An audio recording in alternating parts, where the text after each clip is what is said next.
Welcome to Ancient Relics Keeper.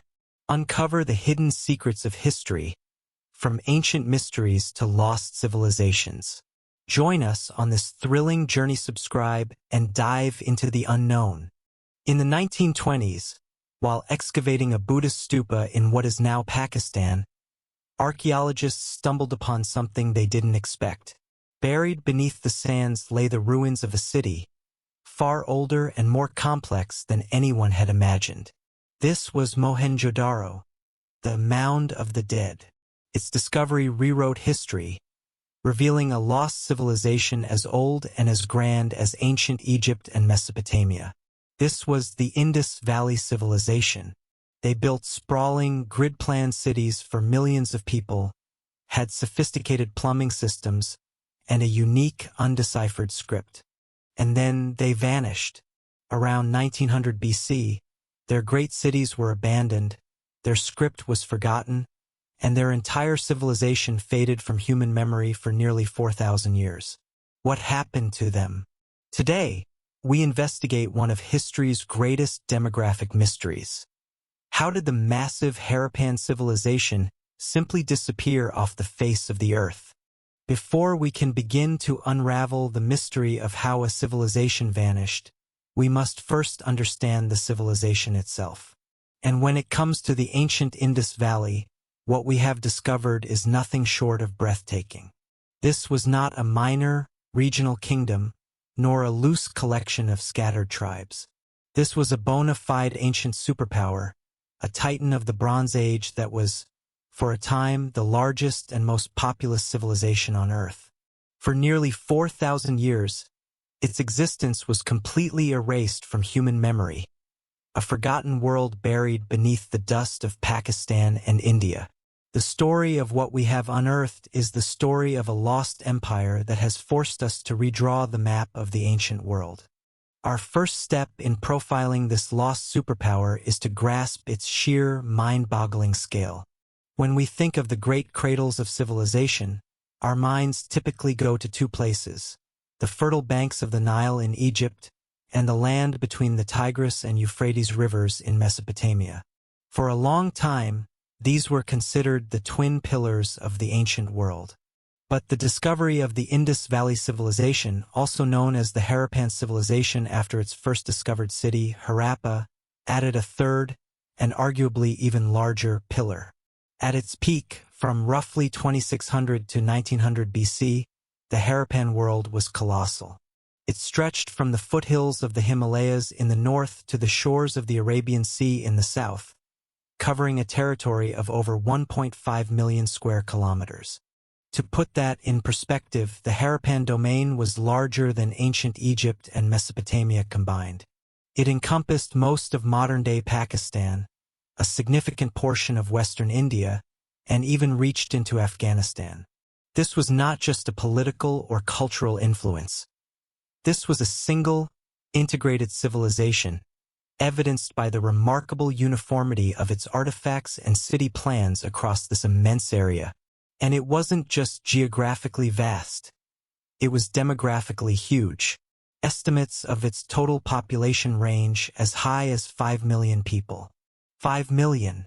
That is a number that is difficult to comprehend for the Bronze Age, an era when most of the world lived in small, scattered farming villages. The Harappans were not just participants in the first great wave of urbanization. They were, in many ways, leading it. This forgotten world wasn't a backwater. It was a global center of population, culture, and innovation, hiding in plain sight for millennia. The true genius of the Harappan people becomes most apparent when we look at their cities. This was a civilization of builders, of thinkers, of urban planners whose vision was centuries ahead of its time. The ruins of their great metropolitan centers, particularly Mohenjo-daro and Harappa, are not the chaotic, organically grown warrens of streets we see in many other ancient cities. They are, instead, masterpieces of logic and order. The Harappans were the first known civilization to build their cities on a strict grid plan. The streets were laid out with incredible precision, running in straight lines from north to south and east to west, intersecting at perfect right angles. This created a city of uniform rectangular blocks, a design that is efficient, easy to navigate, and a clear indicator of a powerful central authority that could design and execute such a massive, unified plan. Their cities were typically divided into two distinct sections, a design that speaks volumes about their social organization. There was the citadel, a raised, fortified platform built on a massive man-made mound of mud brick. This area housed the city's most important public structures. Great assembly halls, colossal granaries for storing surplus food, and what appears to be a large, ritual public bath, known as the Great Bath at Mohenjo-Daro. Below the citadel was the lower town, the sprawling residential area where the majority of the population lived. This clear separation of public and private space, of administration and residence, shows a level of sophisticated urban planning that wouldn't be seen again in many parts of the world for over 1,000 years. The Romans were famous for their grid-planned cities, but the Harappans were doing it on a grand scale 2 millennia earlier. They were, in essence, the ancient world's first true urbanists. The brilliance of the Harappan civilization shines brightest not in grand monuments to the gods or kings, but in the practical, ingenious innovations they engineered for their ordinary citizens. This is what truly sets them apart from their contemporaries in Egypt and Mesopotamia. Their most stunning achievement, and one that continues to astound engineers today, was their creation of the world's first known urban sanitation system. While other ancient peoples were living in comparatively unhygienic conditions, the Harappans had a deep understanding of the importance of water management and public health. Almost every single house in a city like Mohenjo-Daro, from the largest multi-room dwellings to the smallest single-room quarters, had its own private bathroom. These were not just designated corners. They were dedicated rooms, often with waterproof floors made of fired brick. Many of these bathrooms were equipped with toilets, made of brick, which were connected via clay pipes to a city-wide sewage network. This network consisted of a complex system of covered, underground drains that ran along the main streets. These main drains then carried the city's waste out beyond the residential areas. The drains even included sophisticated features like manholes, allowing for regular inspection and cleaning. This level of hydraulic engineering is simply unprecedented for the Bronze Age. It demonstrates a commitment to civic welfare and a level of communal organization that is truly remarkable. The Harappans had solved problems of urban living that would continue to plague cities in Europe and elsewhere until the modern era. This obsession with order and practicality extended to nearly every aspect of their society. One of the hallmarks of the Harappan civilization is its incredible degree of standardization. Across that vast 1.5 million square kilometer empire, artifacts were produced with a stunning uniformity. They developed a highly precise system of weights and measures. Archaeologists have found thousands of small, perfectly cubical weights, carved from chert, in a standardized series. A small weight found in a village in India is exactly proportional to a large weight found in a metropolis in Pakistan. This system would have been essential for regulating trade, collecting taxes, and ensuring fairness in the marketplace. Even their building materials were standardized. The fired bricks used to construct their cities were almost all produced in a uniform size ratio of 1 to 2 to 4. This meant that a brick made in one city could be perfectly integrated into a wall being built in another city hundreds of kilometers away. This level of standardization, across such a vast territory, is powerful evidence of a highly integrated economic and political system. It suggests a strong central government or a powerful merchant guild that could enforce these standards across the entire civilization. They were not just building cities. They were building a unified, cohesive, and incredibly well-organized society. This brings us to the final, and perhaps most profound, aspect of our profile, the enigma of their society. We have established that this was a vast, populous, well-organized, and technologically advanced civilization.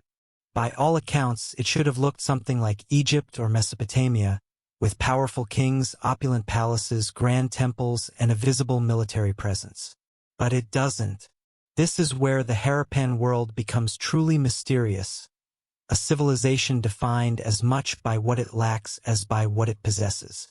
Despite decades of searching, archaeologists have found no definitive evidence of kings or a monarchy. There are no grand palaces dominating the cityscapes. There are no monumental statues of rulers.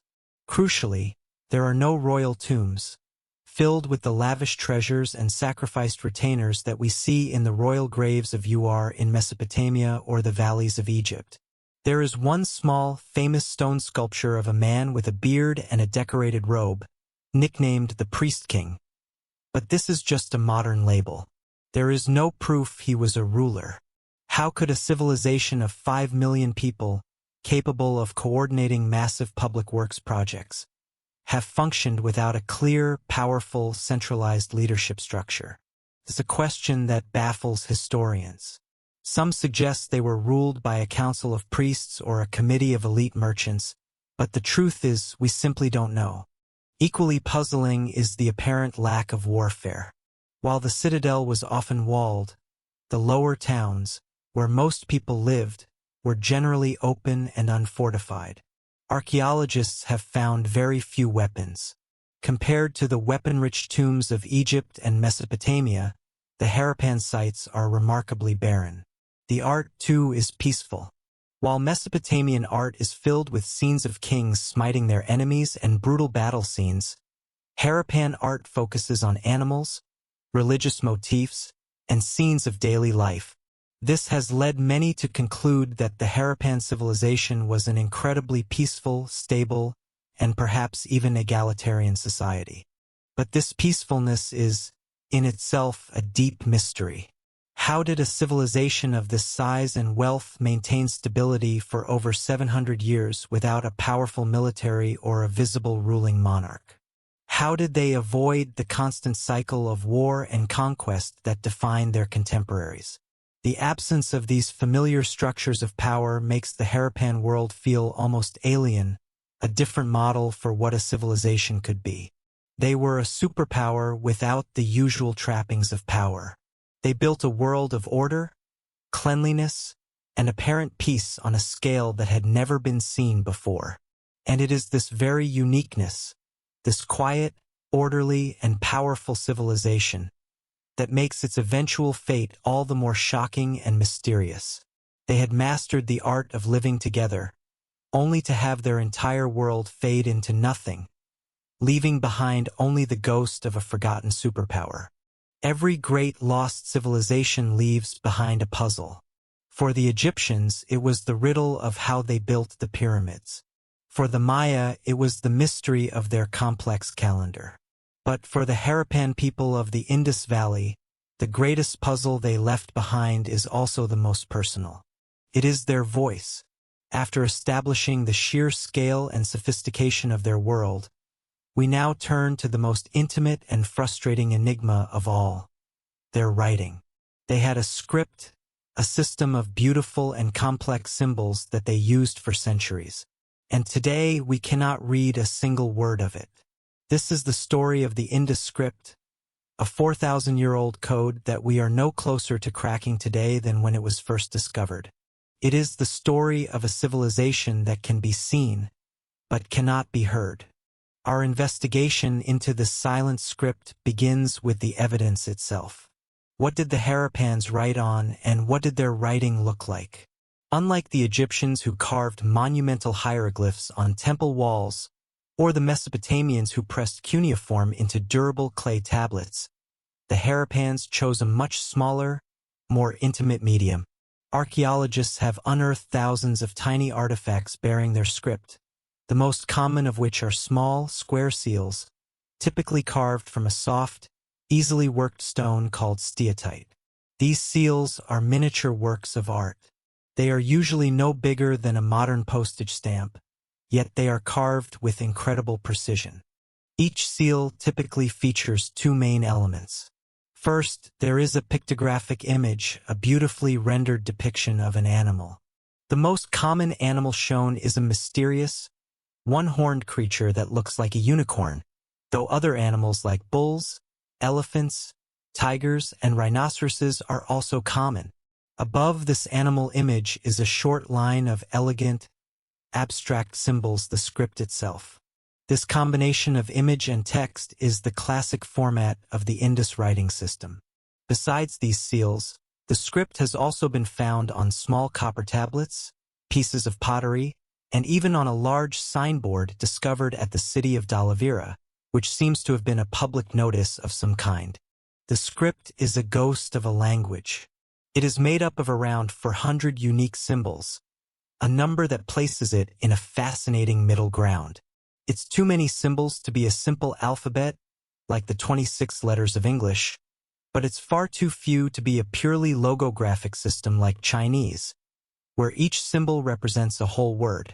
This suggests it is likely a logosyllabic script, a complex mix where some symbols stand for entire words or concepts, while others represent syllables or sounds. The symbols themselves are captivating. Some are simple geometric shape circles, triangles, grids. Others are clearly stylized depictions of things from the Harappan world. A fish, a person carrying a yoke, a plant. The script is almost always written from right to left, a detail we know from observing how the symbols are sometimes cramped on the left side of the seals. But beyond these basic observations, the script remains a locked box. This brings us to the central challenge, the Great Wall that has stumped generations of the world's brightest minds. Why can't we read it? We have cracked other ancient scripts. The Egyptian hieroglyphs were famously deciphered in the 19th century thanks to the discovery of the Rosetta Stone. The Rosetta Stone was a royal decree inscribed in 3 different scripts: hieroglyphic, a later Egyptian script called Demotic, and ancient Greek. Because Greek was a known language, the French scholar Jean-François Champollion was able to use it as a key, a linguistic crowbar to pry open the secrets of the hieroglyphs. Similarly, Mesopotamian cuneiform was deciphered because it was used to write several different languages, some of which were related to later, known languages, and because scholars found vast archives of bilingual texts and vocabulary lists created by ancient scribes. The Indus script has no such luck. The first major problem is the complete absence of a Rosetta Stone. Archaeologists have never found a bilingual or trilingual inscription that translates the Indus script into a known contemporary language, such as Sumerian or Akkadian. The Harappans traded extensively with Mesopotamia. Found Harappan seals in modern-day Iraq, but it seems they never saw the need to create a handy translation guide for their trading partners. Without a key, we are left trying to decipher the script in a complete vacuum.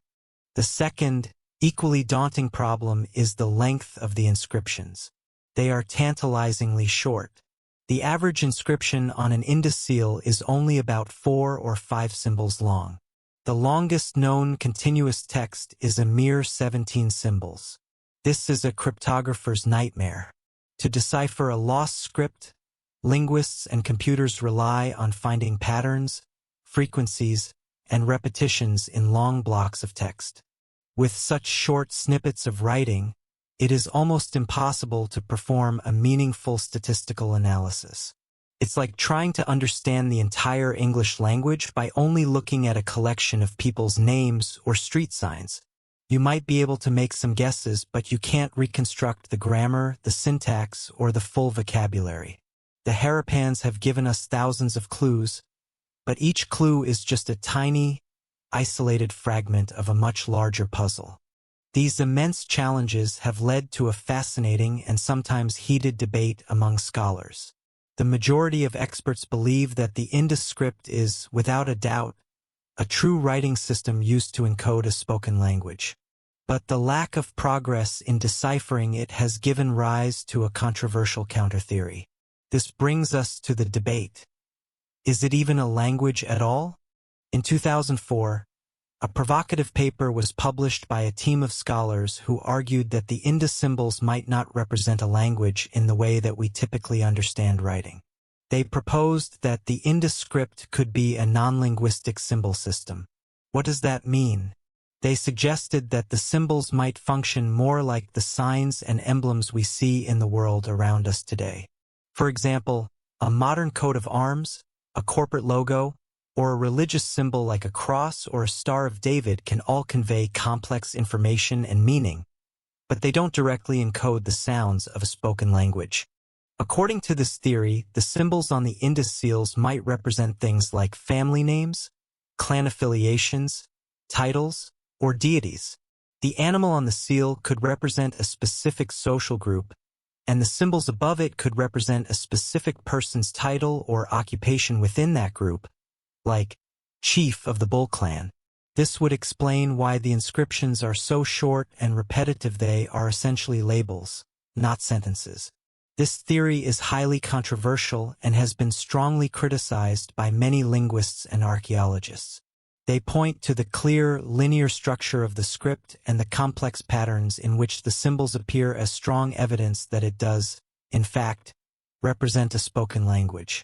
The debate, however, highlights the profound depth of the mystery.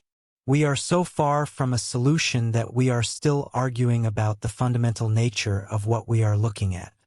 This brings us to the final and most profound implication of this entire mystery.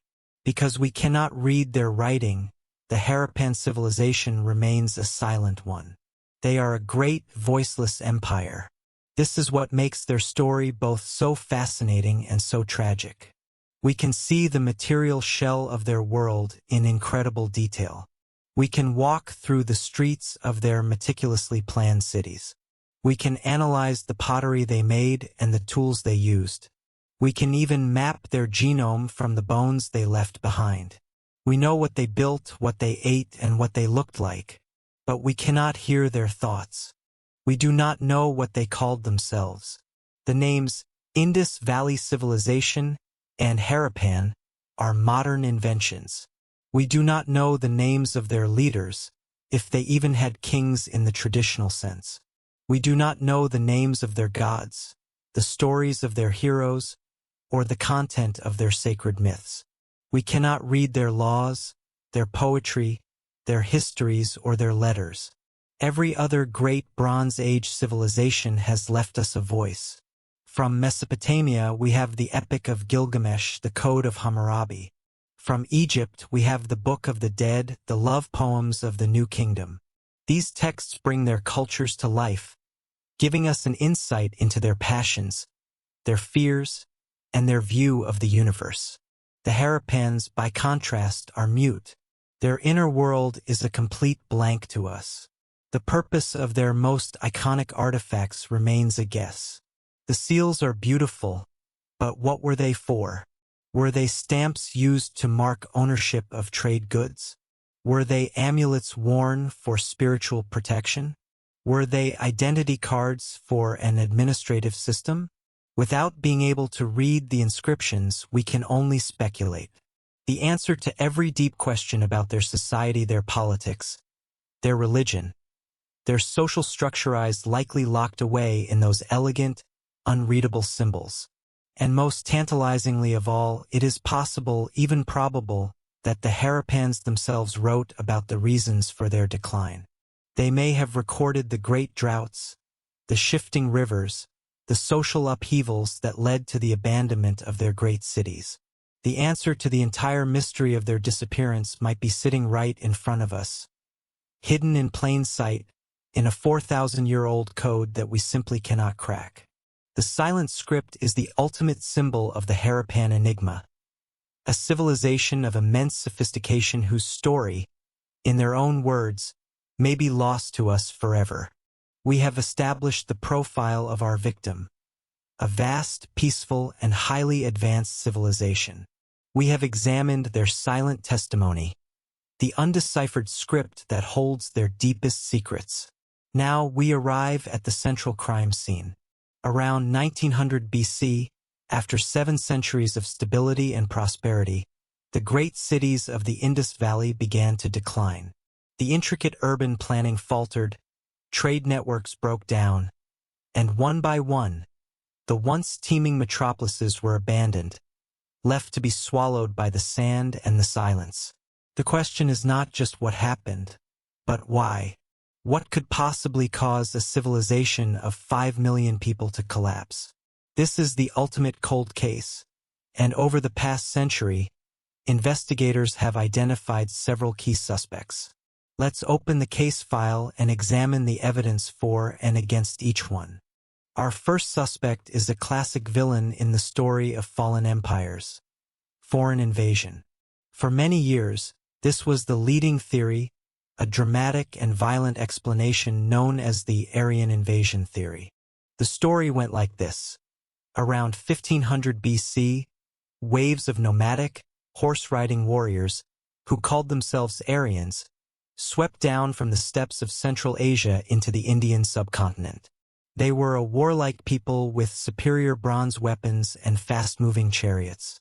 The theory proposed that these invaders fell upon the peaceful, unfortified cities of the Harappan civilization, unleashing a campaign of brutal conquest.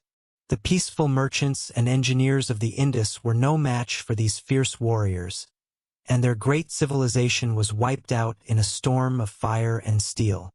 The evidence for this theory seemed compelling at first. Early archaeologists at Mohenjo-Daro discovered several groups of skeletons, found lying in the streets, seemingly where they fell. They weren't properly buried in graves. They were sprawled in contorted positions, some bearing signs of injury. This was presented as clear proof of a final, bloody massacre. Furthermore, scholars looked to the Rigveda, the oldest of the sacred Hindu texts, which was composed by the Indo-Aryans after their arrival in India. The Vedas are filled with hymns praising warrior gods, particularly the god Indra, who is called Purandara, meaning destroyer of forts. The texts describe Indra smashing great fortified cities. It seemed like a perfect match. The invading Aryans had written down a poetic account of their conquest of the Harappan cities. For decades, this was the accepted narrative. But as archaeological techniques became more sophisticated, the case against the invasion theory began to fall apart. Modern forensic analysis of the so-called massacre skeletons from Mohenjo-Daro revealed a different story. Many of the skeletons showed no signs of battle injuries at all, and their deaths were separated by long periods of time. They were not the victims of a single violent event, but likely people who died from disease or other causes, and who, in a time of social breakdown, were simply not given a proper burial. More importantly, archaeologists found no widespread evidence of destruction across the Harappan world. There are no burned layers in the cities that would indicate a massive sacking. There are no caches of Aryan weapons. The entire picture of a violent conquest simply doesn't match the physical evidence on the ground. Today, the Aryan invasion theory has been largely debunked and replaced by a more nuanced understanding. The arrival of the Indo-Aryans was real, but it was a much slower, more gradual migration, not a military conquest. They likely entered a land where the great cities were already in a state of advanced decline or had been abandoned altogether. So, if the invaders didn't kill the Harappan civilization, what did? This forces us to dismiss our first suspect and turn our attention to a more powerful and relentless force of nature. Our second suspect is water, in the form of catastrophic flooding. The lifeblood of the Harappan civilization was the mighty Indus River and its tributaries. They built their cities on its fertile floodplains to take advantage of the rich soil deposited by the annual floods. But this gift was also a potential curse. The Indus is a notoriously volatile river, capable of shifting its course and unleashing floods of biblical proportions. The theory suggests that a series of unusually large and destructive megafloods could have repeatedly devastated the major urban centers. The evidence for this suspect is written directly into the ruins of Mohenjo-Daro. Excavations have revealed thick layers of silt, some several meters deep, blanketing entire sections of the city. These silt deposits are clear evidence of major flood events. The city shows signs of being rebuilt at least 7 times, each time on top of the debris of the previous level, with foundations being raised higher and higher in a desperate attempt to stay above the waterline. This paints a picture of a civilization locked in a constant, centuries-long battle with the river. Proponents of this theory argue that eventually, the floods simply became too frequent and too severe. The effort of constantly rebuilding, the destruction of crops, and the disruption of trade could have exhausted the civilization's resources, forcing the population to abandon the cities for safer ground. Flooding is certainly a strong contender. It was clearly a major and persistent problem for the Harappans. However, most researchers today do not believe it was the sole cause of the collapse. The Harappans were master hydraulic engineers. They had managed the river successfully for over 700 years. Why would their sophisticated systems suddenly fail all at once, across their entire vast territory? A flood might destroy one city, but it's unlikely to cause the simultaneous decline of an entire civilization spread over 1.5 million square kilometers. Flooding was a contributing factor, a stressor that weakened the system, but it likely wasn't the killer blow. We need to find a culprit with a much wider reach. This brings us to our third, and currently leading suspect, the opposite of flooding. Not too much water, but too little. This is the theory of catastrophic drought, driven by a combination of climate change and the disappearance of a vital river. We now know that the Harappan civilization was not just the Indus Valley civilization. It was sustained by 2 massive parallel river systems. To the west was the Indus, and to the east was another huge river known as the Gagar-Hakra. Many scholars believe this now dry river was the legendary Sarasvati River, celebrated in the ancient Vedic texts as a mighty, life-giving waterway. The evidence for this theory is powerful and comes from the sky. Modern satellite imagery has given us a god's-eye view of the region, and it clearly shows the pale, ghostly scar of a dry riverbed, hundreds of kilometers long, running right through the heart of what was once the Harappan world. A huge number of Harappan settlements, including major sites like Rakhigarhi, are clustered along this phantom river. It was clearly a vital artery of their civilization. Geological and climate studies have provided the second piece of the puzzle. By analyzing sediment cores from the ocean floor and lake beds, climatologists have reconstructed the ancient climate of the region. Their findings show that around 2000 BC, the climate of South Asia underwent a major shift. The powerful summer monsoons, which had reliably watered the plains for centuries, began to weaken and become far more erratic. The consequences of this would have been catastrophic. The Gagar-Hakra river system, which was fed by monsoon rains and Himalayan glaciers, began to lose its water source. Over time, the mighty river dwindled, broke up into a series of small lakes, and eventually dried up completely.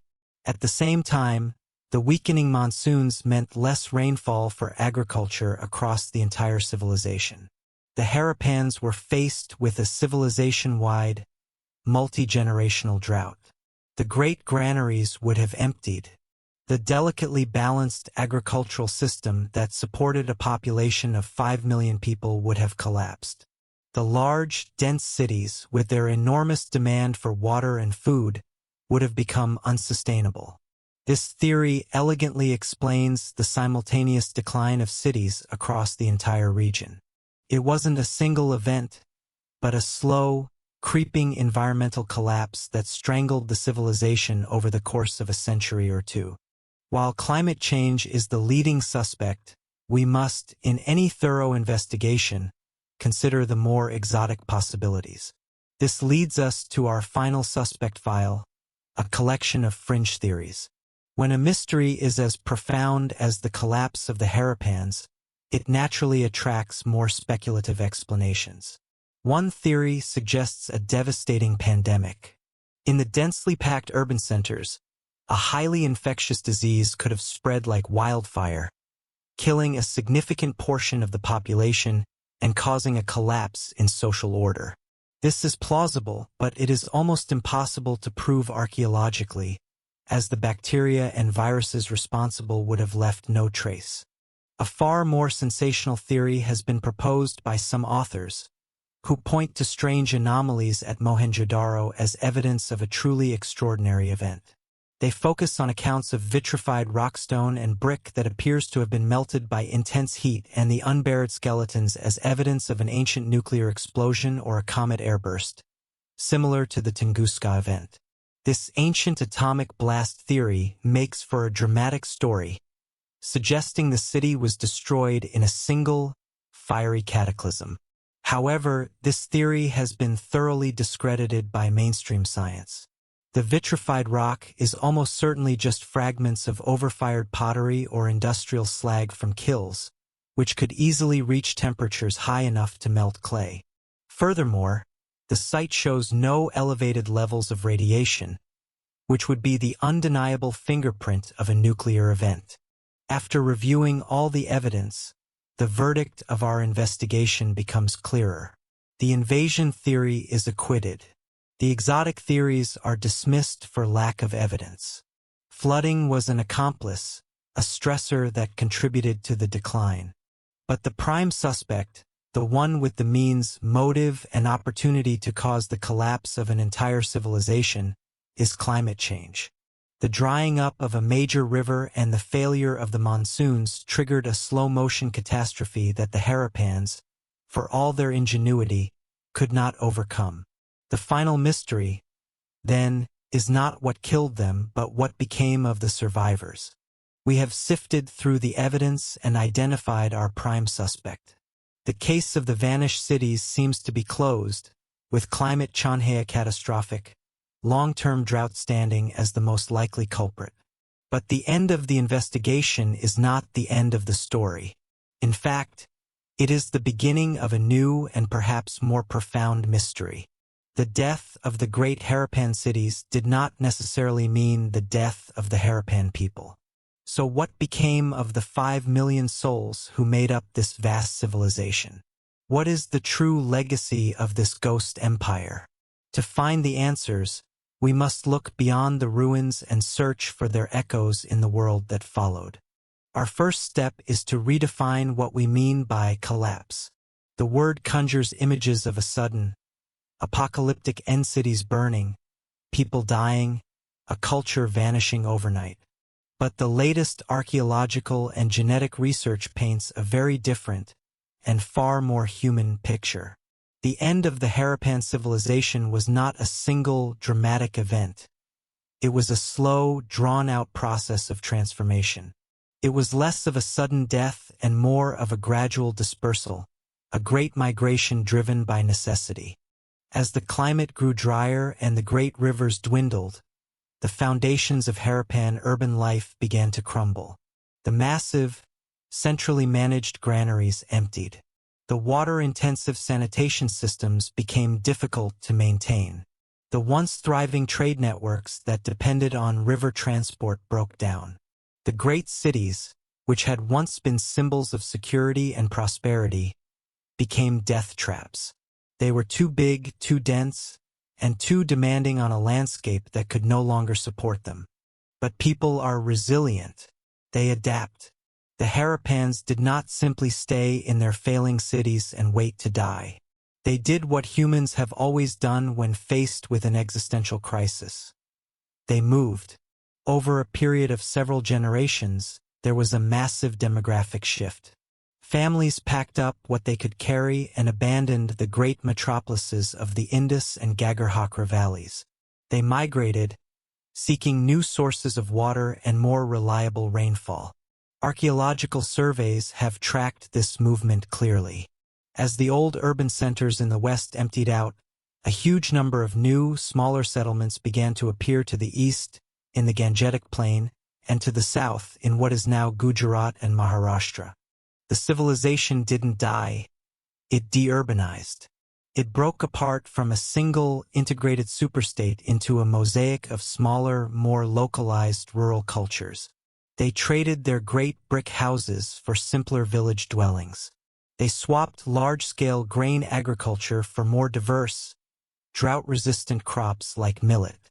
The hallmarks of their great civilization, the standardized weights, the elegant script, the city-wide planning disappeared because the centralized system that supported them no longer existed.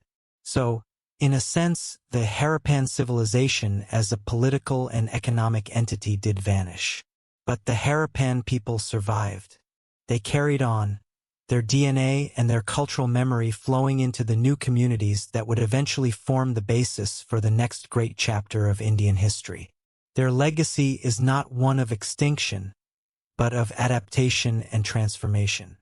This leads us to our second and most fascinating area of reflection. If the Harappan people survived and mingled with other groups, did their culture survive as well?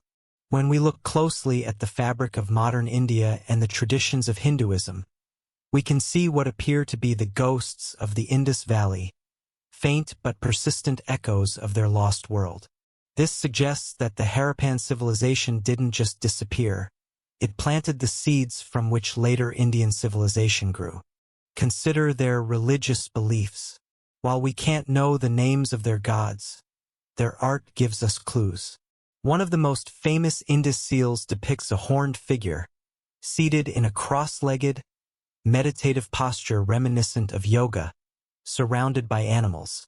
Early archaeologists nicknamed this figure Proto-Shiva, seeing in him an early form of one of Hinduism's most important deities, Shiva, who is known as Pashupati, the Lord of Animals, and is often depicted as a meditating yogi. Is this a direct link? It's impossible to say for sure, but the resemblance is striking. Other seals show reverence for certain trees, particularly the peepal or fig tree, which is also sacred in Hinduism and is the tree under which the Buddha is said to have achieved enlightenment. The worship of mother goddesses, represented by numerous terracotta figurines found at Harappan sites, also continued as a central feature of later Indian village life. The connections are not just religious. The Harappans were the first people in the world known to have cultivated cotton and woven it into cloth. This textile tradition became a cornerstone of the Indian economy for millennia to come. Some of the motifs found in their art, like the swastika, an ancient symbol of good fortune long before it was co-opted in the 20th century, continue to be important symbols in India today. Even the practice of wearing bangles on the arm, seen on the famous dancing girl statue from Mohenjo-daro, is a cultural continuity that has lasted for 4,000 years. These are not proofs, but they are powerful suggestions. They hint that the legacy of the Harappans is all around, hidden in plain sight, woven into the cultural DNA of a subcontinent. They may be a ghost empire, but their spirit lives on.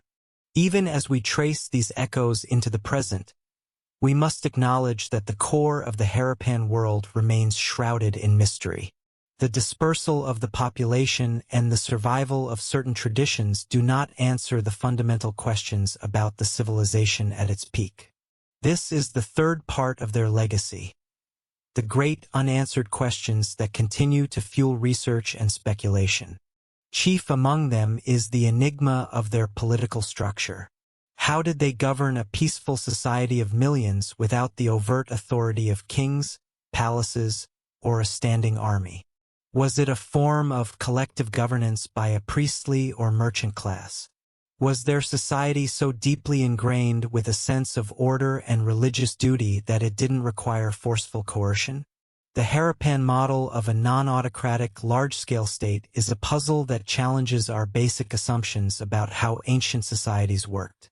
Solving it could offer profound insights into alternative forms of social organization. And, of course, there is the silent script. Will we ever be able to read it? Every year, new techniques in computational linguistics and artificial intelligence are developed, offering fresh hope. A breakthrough, the discovery of a bilingual text, or the successful decipherment of the script would be one of the greatest archaeological achievements of our time. It would give a voice to these 5 million people, allowing us to finally hear their history, their myths, and their poetry in their own words. Until that day, their inner world remains a closed book.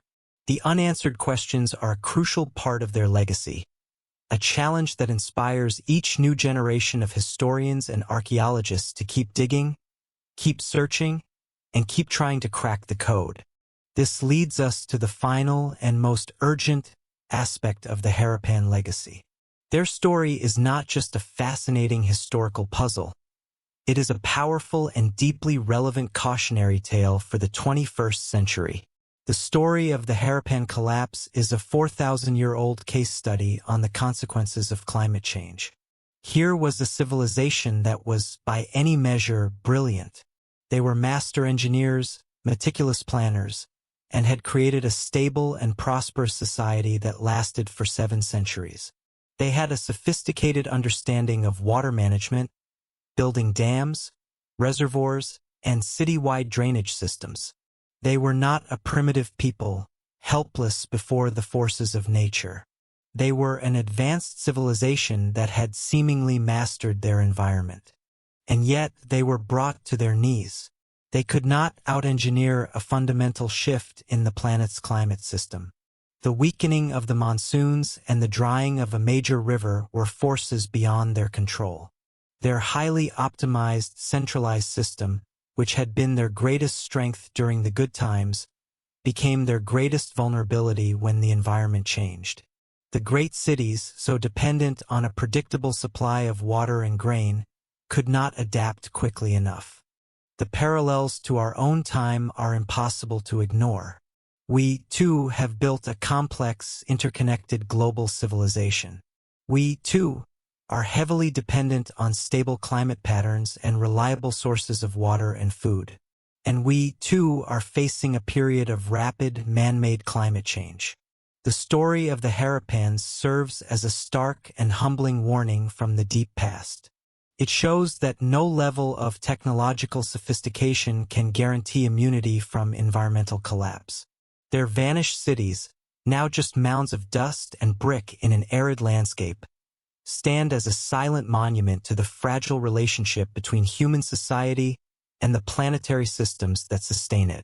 Their legacy is a question that echoes across the millennia, a question directed squarely at us. Will we learn from their story? Or are we destined to become another ghost empire, another lost civilization for future archaeologists to puzzle over? The great cities of the Indus Valley now lie silent, their streets empty, their language unread. They are a ghost empire, a testament to a world that was lost and then found again. Their disappearance reminds us that history is not a straight line of progress. It is a complex story of rise and fall. And perhaps their greatest legacy is a chillingly relevant warning. They were masters of managing water and building sustainable cities, yet they could not out-engineer a changing climate. As we face our own environmental challenges, the silent ruins of Mohenjo-Daro whisper a question across the millennia. Will we listen to their story, or are we destined to repeat it? Thanks for exploring history's mysteries with Ancient Relics Keeper. Like, subscribe, and share your thoughts below. What secret should we unravel next?